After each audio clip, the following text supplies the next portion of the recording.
I never thought that a simple question, "Why is the joint account locked?" would lead to me crumpled at the bottom of the stairs with my son towering above me, eyes full of hate.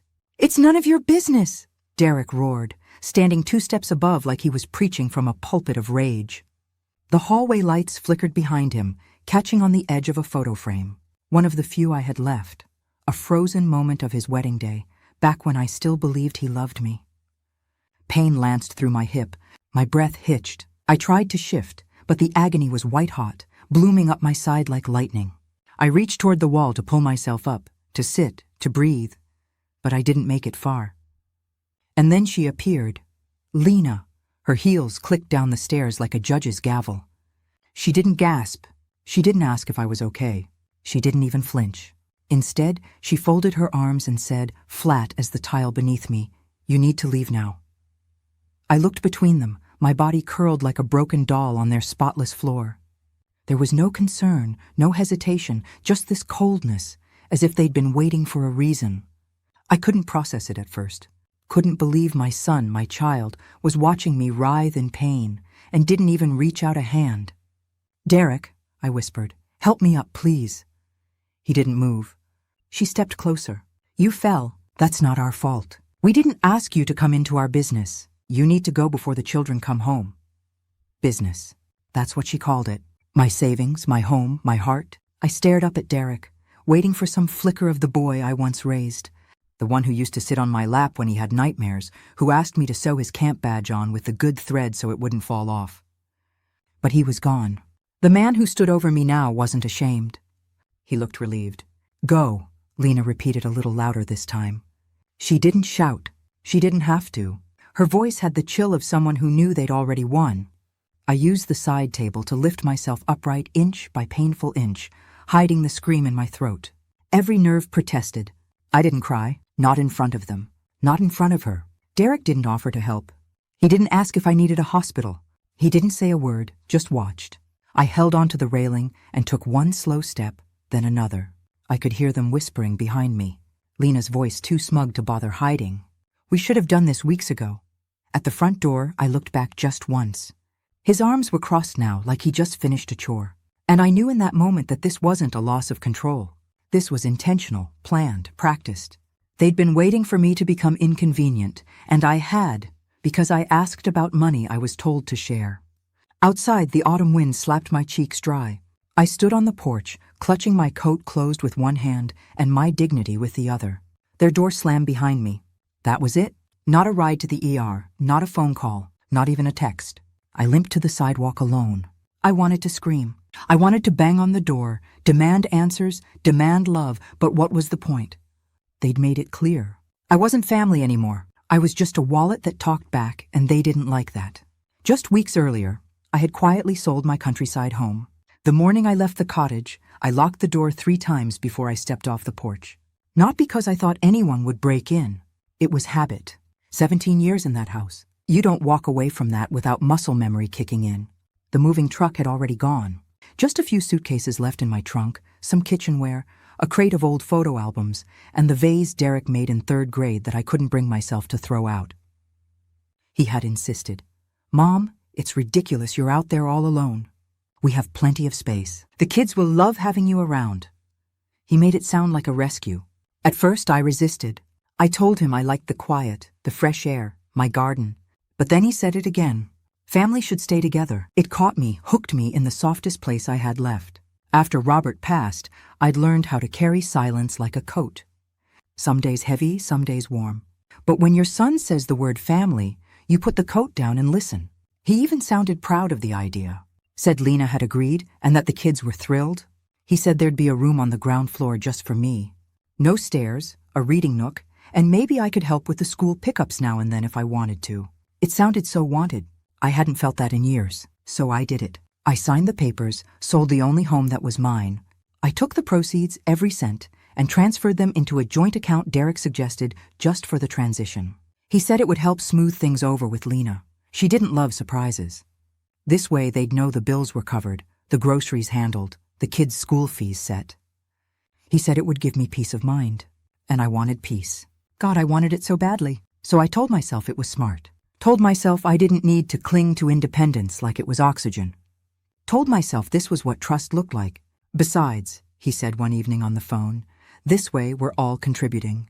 You're not just moving in, you're building with us. Building? That's what he called it. He made it sound like I was still useful, like I mattered. Lena called once that week, her voice clipped and neutral. We'll be in the guest room until the renovation's done. The contractor will need your measurements for the closet shelves. You don't wear heels, right? I laughed awkwardly. No, not anymore. Right, just checking. That was it. The first red flag. And I missed it. When I arrived at their home, large, spotless, with a cold kind of beauty, I smiled too hard and offered to unpack immediately. Derek waved me off. Just relax, Mom. You're with family now. I slept that first night under a brand new comforter, but I felt the chill anyway. Still, I tried. I woke early, made breakfast, cleaned up, watered the back porch plants without being asked, helped with laundry, cooked dinners. Lena never thanked me, but Derek would kiss my cheek and say, "You're a lifesaver, Mom." That was enough to keep going until it wasn't, and I think that's the worst part. How quietly a trap closes. One kind promise, one shared account, one just sign here, and before you know it, you've sold your safety for the illusion of belonging. No one told me that moving in would also mean stepping out of ownership, out of control, out of rights. But they knew.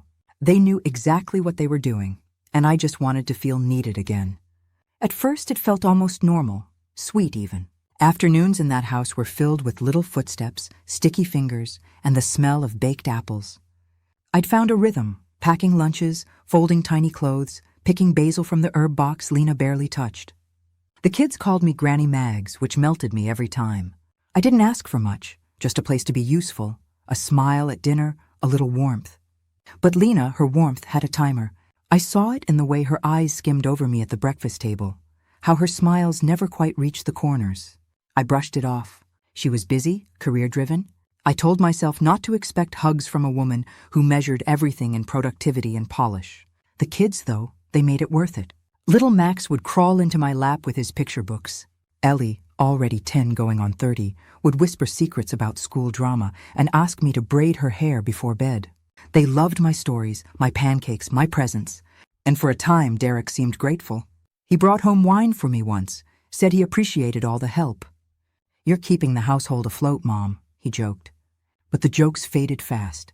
One afternoon, I noticed a new espresso machine in the kitchen. Sleek, expensive, still in the box. Lena said it was a work gift, though I'd never seen her drink coffee at home. Then Derek's car changed. He traded in the practical sedan for a shiny black SUV with leather seats and a sound system that could shake the windows. He acted like it was no big deal. The lease deal was too good to pass up, he claimed. I didn't ask where the money came from. I didn't want to believe it could be mine. Instead, I swept the porch. I ironed school uniforms. I spent my days in the garden they let me keep by the side fence, planting marigolds and watching bees land on the lavender I'd rescued from my old home. But at night, I lay awake. Lena would walk past my room without saying goodnight. Derek stopped popping in to chat. Sometimes I'd hear them whispering through the wall. Fast, sharp whispers that ended with doors closing. I told myself not to be paranoid. Maybe it's just stress. I'd murmur aloud, staring at the ceiling fan spinning above me. But I felt it in the silences. The way Lena's voice would drop to a lower register when I entered a room. The way she stopped including me in group chats about the kids' schedules. The way my favorite pot disappeared from the kitchen and no one seemed to know where it went. It wasn't loud, this unraveling. It was slow, sneaky, like a loose thread being tugged from behind. I kept telling myself I was imagining things, that maybe I just needed to be more patient, that it was hard for young couples to have an extra body in the house. Maybe I was hovering too much. Maybe I was old. But then Derek came home one evening, grinning, holding a leather-bound menu. "Babe, guess what?" he said, tossing it to Lena. "Found a private chef service. Thinking of hosting a few dinners, maybe a poker night. You in?" She smiled at him, then glanced at me. "Oh, we'll have to keep it adults only." "No offense, Margaret." She said my name like it was a borrowed coat she didn't like the fit of. I nodded, smiling, my hands in my lap. "No offense," I echoed, swallowing the sting. But deep down, something shifted. I was in the house, but not in their lives. They liked my food, my labor, my silence, but not me. I wasn't family. I was staff. They didn't pay. It was supposed to be a normal evening. Derek had gone upstairs with the kids. Lena was working late, which now meant wine and her laptop on the patio while she ignored everyone for hours. I was tidying up the kitchen, wiping down the counters, refilling the napkin holder, trying to feel like I still belonged. That's when I opened the drawer. It wasn't snooping. I was looking for the utility bill. Derek had asked me to check the water usage last week. He said something about an unexpected spike. I didn't think twice until I saw the envelope. Bank of Greystone, Derek's name and mine. At first, I thought it was junk, but the weight of it wasn't a flyer. It was a statement. I stared at the numbers, confused. Large withdrawals, not one, several. $8,300. Creative Start Boutique Ventures. 2,000. Riverway Casino. 11,750. Vehicle payment Lincoln Elite. $7,900. Interior redesign consultation, all within 2 months and all from the joint account. My savings. My chest went cold. I turned the page with shaking fingers. Each line hit harder than the last. Lena's boutique had been nothing more than a casual idea over coffee last winter. Maybe someday when the time's right, she'd said. Apparently someday had come. And Derek's poker nights, they weren't just ideas anymore. I wasn't just paying for groceries. I was funding their life, and no one had told me. They hadn't just dipped into my savings. They had swallowed them whole. The front door opened. I heard Lena's heels on the hardwood. She walked past the kitchen without looking in. I was still holding the papers when Derek came down, holding a toy spaceship under his arm. "Hey, Mom, did you?" "What's that?" I turned the stack toward him. "You tell me." He froze. The silence between us sharpened like glass. He blinked once slowly, then shrugged. "I meant to talk to you about that." "About what? The boutique? The gambling? The SUV you said was leased?" His face darkened. "You went through our things?" "Our things?" I echoed, my voice rising. "You used my money, Derek. You didn't even ask." He set the toy down. "Don't be dramatic. We're family. You said it yourself. You wanted to help with the kids. Lena's business is for their future. The car is so we can travel more with them. It's all connected. Connected. And the casino? Is that connected too?" I snapped. He scoffed. "God, you act like I'm some kind of criminal. It was just a few games. I've got it under control." The rage in me was hot and rising like magma from a place I didn't know existed. "You took everything, Derek. You didn't ask. You didn't tell me. You didn't even try to explain. You just helped yourself." He threw his hands up. "You're blowing this out of proportion. This is why Lena didn't want you here. You're always so emotional." I went quiet. That word had followed me like a ghost through my whole life. Emotional meaning inconvenient, meaning unwanted, meaning too much. Lena appeared in the doorway, wineglass in hand. "What's going on?" "She found the bank statements," Derek said. Lena didn't blink. Well, she was going to eventually, like they'd planned for this. I stood there shaking, every cell in my body screaming, but I didn't scream. Not yet. Then I went to a cheap motel. The room smelled like burnt coffee and lemon cleaner. The kind of place people come to disappear for a night. Cheap, quiet, forgettable. I didn't even remember checking in. Just remembered the cold slam of their front door and the searing pain in my hip as I limped to the cab. The driver didn't ask questions when I gave him the address of the motel near the freeway. I think he saw the bruises blooming beneath my coat. The woman at the front desk gave me the key without looking up. Room 107, 1 queen bed. No questions. It wasn't comfort, but it was space. I dropped my bag and sat on the edge of the bed.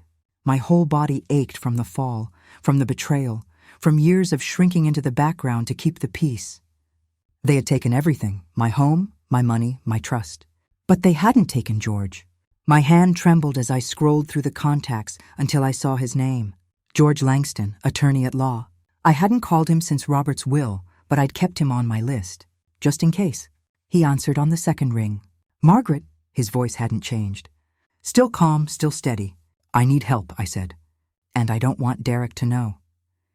I still have a durable power of attorney on file." Silence. "Then, where are you?" I gave him the motel address. He didn't ask why, just said, "I'll be there at 10 Wise." I hung up and finally let my hand rest in my lap. The motel heater clicked to life.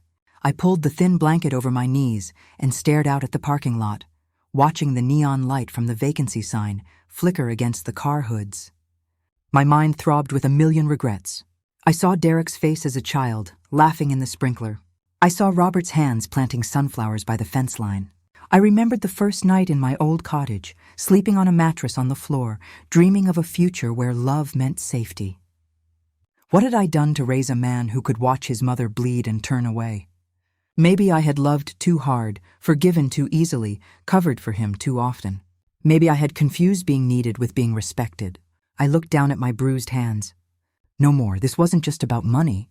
It was about dignity.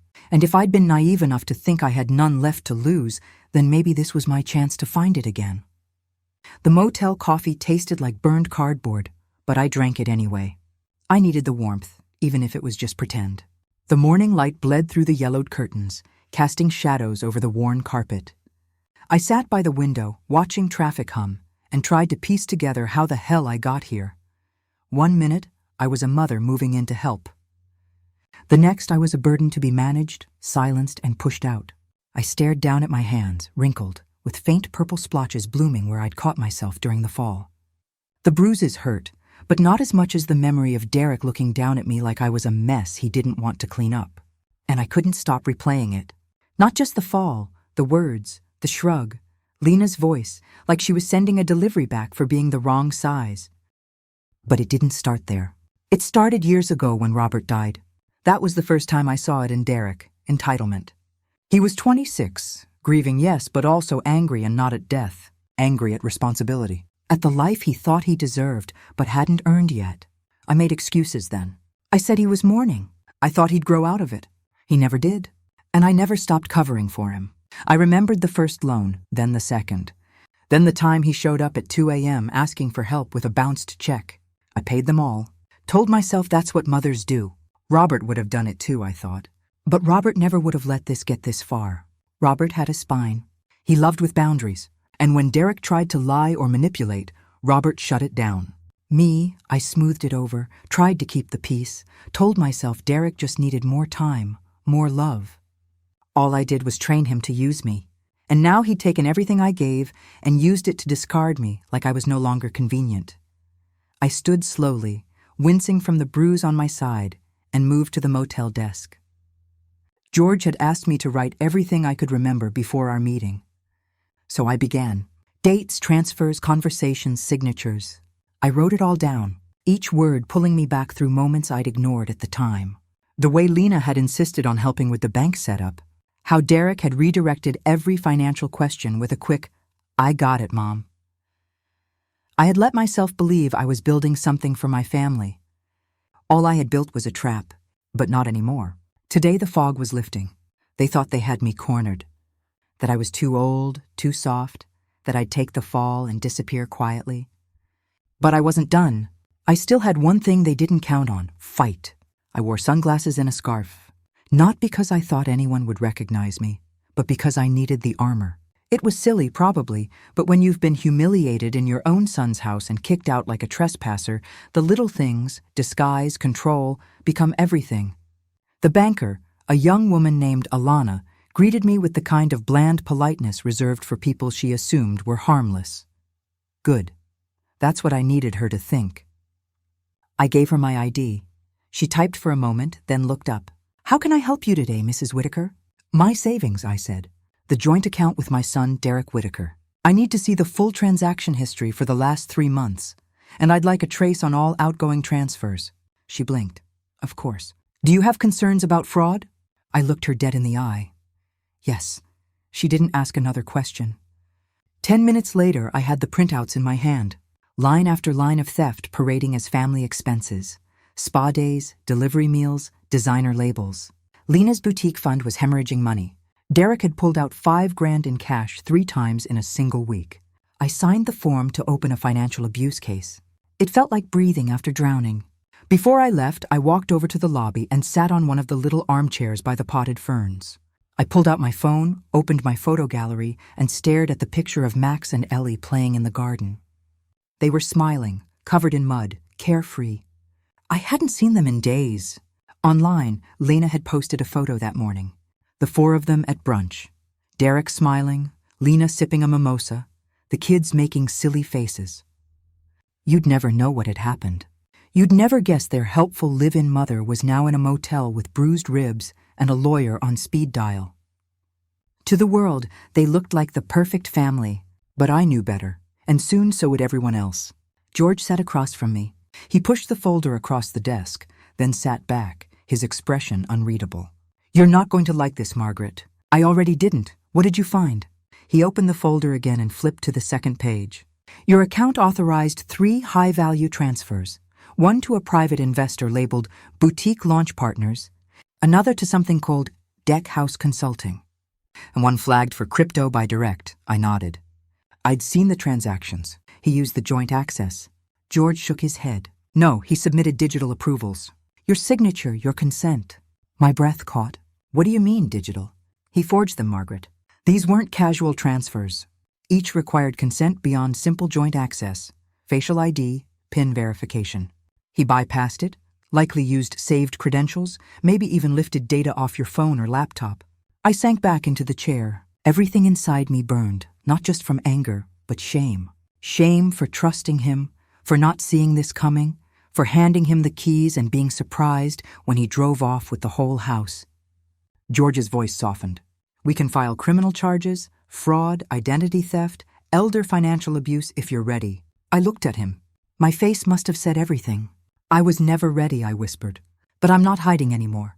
He gave me the paperwork. "I'll also initiate a freeze on any property transactions." "You're still on the deed, Margaret."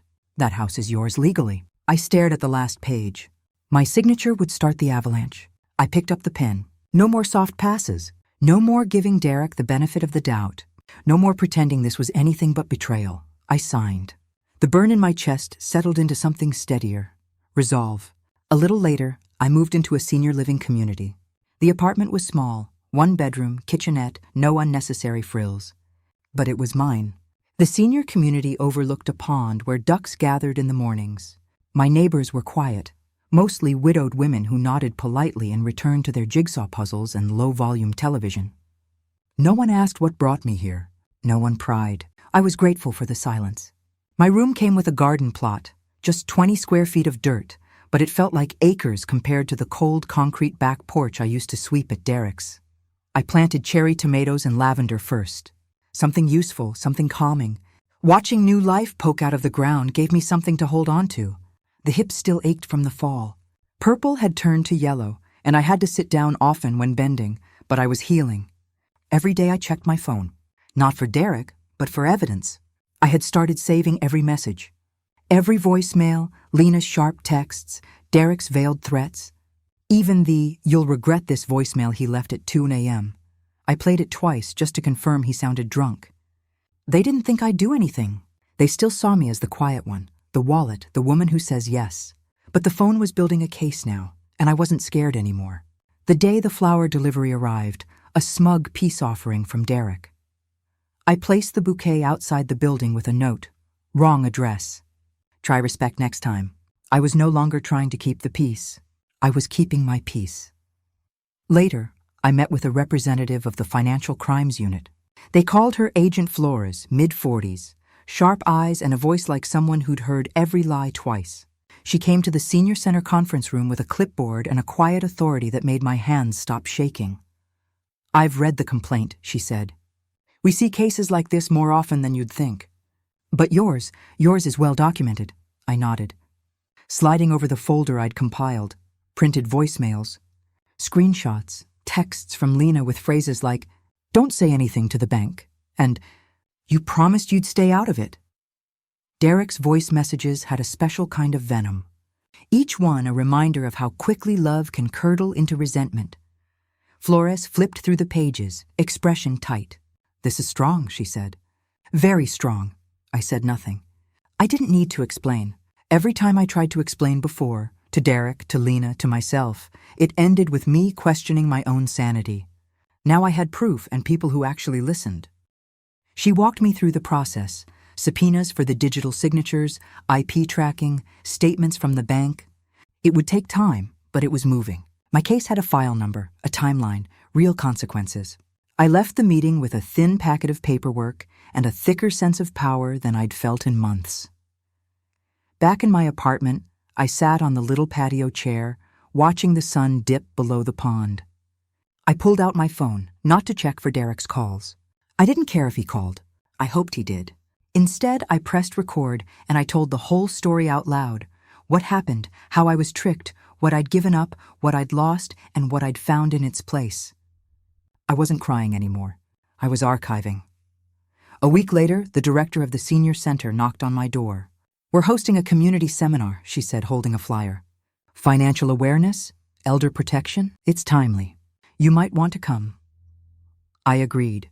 The community hall was plain, with beige walls, lukewarm coffee, and too many chairs for too few attendees.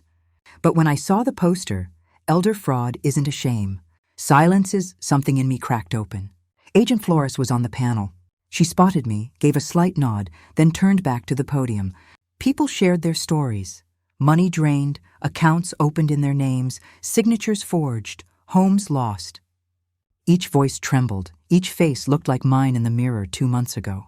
And I sat there, heart pounding, palms sweating, hearing pieces of my own life echo off strangers' tongues.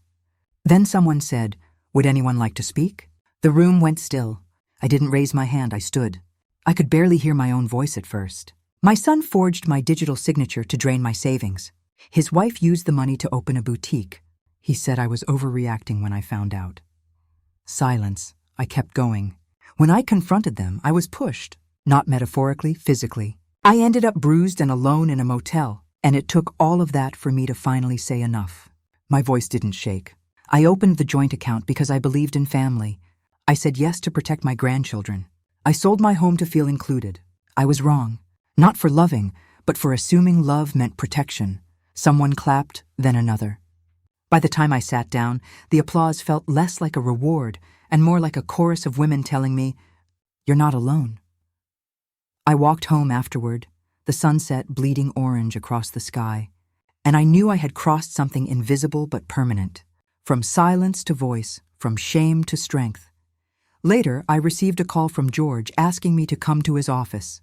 He met me at his office door, files in hand, before I even sat down. "No small talk this time, just business. The house is still in your name, Margaret," he said. "They never transferred the deed. You co-signed for renovations, not ownership. That's leverage," I nodded slowly. I wasn't sure if it made me smart or just lucky, but I'd take it. He laid out the paperwork on the polished desk. "I've filed an emergency injunction. It'll freeze the property. No sales, no transfers, no equity withdrawals, not even a light bulb can be replaced without court approval." The absurdity of it made me snort. Good. I hope Lena enjoys brushing her teeth in the dark. George cracked a smile, but kept his tone firm. "We also added a request to begin repossession proceedings. You have legal grounds. Emotional abuse isn't enough for court, but financial fraud and forged documents? That's solid. The folder in front of me didn't shake as I signed.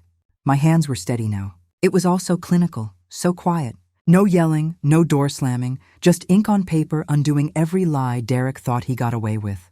"You sure about this?" George asked. "There's no coming back from it." I looked him dead in the eye. "There's nothing to come back to." He gathered the papers. "We'll post the seizure notice first thing in the morning." A chill swept through me, but it wasn't fear. It was clarity.